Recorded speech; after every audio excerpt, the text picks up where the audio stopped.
నమస్తే అన్న. నమస్తే అన్న. సో పవన్ కళ్యాణ్ గారు నిన్న ముంబైలోకి వెళ్ళడం జరిగింది. సో కొంతమంది వేరే హీరో ఫ్యాన్స్ అందరూ కూడా పవన్ కళ్యాణ్కి వచ్చింది, ఇంకా ఆయనకు రాజకీయం కానీ సినిమాలు అవసరమా అనే విధంగా కొంతమంది ట్రోల్ చేస్తున్నారు. సో ఇది ఎంతవరకు కరెక్ట్ అంటారు? మనుషులకు పొట్ట రాక విద్యుత్ రాక ఏం రాక ఎట్లుంటారన్న, వాడు చెప్పినవాడు ఎవడో వాడి మనిషి అయితే వాడి తట్టు కూడా తీసుకుని ఒకసారి కూర్చోమోను. పవన్ కళ్యాణ్ అన్నకన్నా కొంచెం అంటే లైట్గా ఉంది, ఆయన వేసిన బట్టి లైట్గా వస్తుంది. వాడు చెప్పినవాడు ఎవడో ఒకసారి వాడి సట్టు ఉడిదిచ్చే వాడి మనిషి లెక్క ఉంటాడో దున్నపోతు లెక్క ఉంటాడో, మా పల్లెల్లో ఉండే దేవర దున్నపోతుంటాడో మాదిరి ఉంటాడో ఒకసారి చూసుకోమని వాడు చెప్పినాడు ఎవడో. అంటే ఇప్పుడు ఆయన అక్కడ వెళ్ళింది ఒక ఆధ్యాత్మిక చింతన దానికోసం అని పుణ్యస్నానం చేయడానికి. సో అక్కడ కూడా ఇట్లా బాడీ షేవింగ్ చేయడం, నెగిటివ్ చేయడం కరెక్టే అంటారా? అసలు ఆయన కుంభమేళకు ఏదో కుటుంబ సమేతంగా ఏదో మంచిగా పోయి స్నానాలు చేసి ఏదో మంచిగా మొక్కని వద్దామని ఆయన పోతే ఈ పొట్టలు గిట్టలు ఏమన్నా పనులు వీళ్ళకు.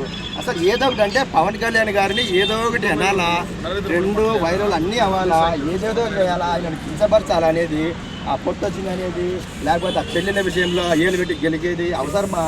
అంతే పనికిరాని మాటలు పనికి మారిన ఇవి చేస్తుంటారు. అదే చెత్తనాలు పట్టించుకోవచ్చు. ఆయన ఎవరిని పట్టించుకోడు అబ్బా, ఆయన మీద అందరు ఏడ్చుంటారు కుక్కలు. అదే పట్టించుకో అంటే ఓన్లీ పవన్ కళ్యాణ్ గారి విషయం అని కాదు, ఎవరైనా కావచ్చు. ఒక వ్యక్తి ఎన్ని గొప్ప పనులు చేసినా కూడా దాన్ని పట్టించుకోకుండా ఒక్క నెగిటివ్ దాన్ని మొత్తం స్ప్రెడ్ చేస్తారు. సో ఇది కరెక్ట్ అంటారా? ఇట్లాంటి వాళ్ళకి ఏం చెప్తారు? మళ్ళీ ఇప్పుడు ఒక వ్యక్తి ఎవరైనా కావచ్చు ఎన్ని మంచి పనులు చేసినా కూడా దాన్ని